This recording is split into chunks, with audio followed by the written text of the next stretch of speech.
Hey, I'm Specs. Right now, I'm hiding out from a little cockroach. It's on my desk and I don't have the courage to really do anything about it. What could it be plotting? My demise? The world's demise? What to order at the Arby's drive-thru?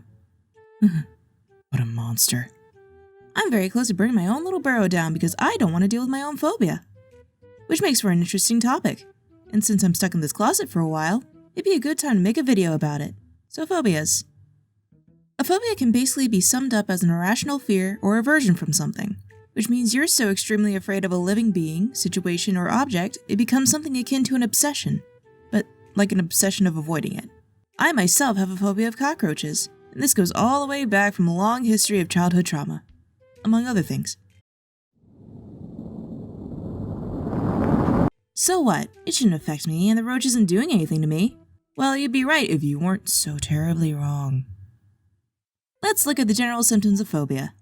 You see, because the roach in there is still on my desk and will not leave me alone, I may be prone to the following: pounding or racing heart, shortness of breath, rapid speech or inability to speak, dry mouth, elevated blood pressure, trembling or shaking, anxiety or panic attacks, along with bouts of nausea, heartburn, indigestion, upset stomach, diarrhea. Yeah. So with all that on the table, you might be thinking, oh wow, do I want to avoid developing a phobia? As your totally legit mental health rabbit, I have some news for you. With something like that, we would have to think about how a phobia comes to be. Other than trauma, there are causes such as long-term stress, learned response, and sometimes it just happens. No, really, that's a reason. Your genetics are a possible contributor because along with depression, anxiety, and other mental health complications, people can be more prone to phobias if one or both parents have a history of it in their family. That being said, phobias are actually a type of anxiety, and very common. Usually phobias are either mild enough or obscure enough for you to not destroy your life over them, so a lot of people end up avoiding the stressor, and all's well.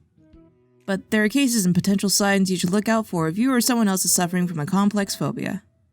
Complex phobias are phobias that are, they're complex, meaning they're a little hard to recognize the triggers for. Examples would be known as social anxiety and agoraphobia. Yeah, you know what, actually the triggers are the triggers are people. In that case, the triggers are people. In that case, it would be best to visit a therapist and receive treatment. Speaking of treatment, if you're one of the few that has a more avoidable phobia, there's a few ways you can try and overcome it, or treat it so it isn't as terrible as it might be normally. Everything ranges from medication to general therapy, but a very common one is exposure therapy. Exposure therapy is a method of treatment where being in the presence of a creature or object will help you become used to said creature or object, therefore curing your phobia. All in all, phobia should be treated with some form of respect. We often see someone disclose a phobia, and instead of being courteous to said person's wishes, we laugh it off as a joke and even fuel the fire in some cases, such as arachnophobia and katsaritophobia. Treat a phobia like you would anxiety because that's exactly what it is. You can't help it, and there's nothing wrong with you as a person. It's just an obstacle that needs to be dealt with in your own way. You could say my plans today are up in smoke.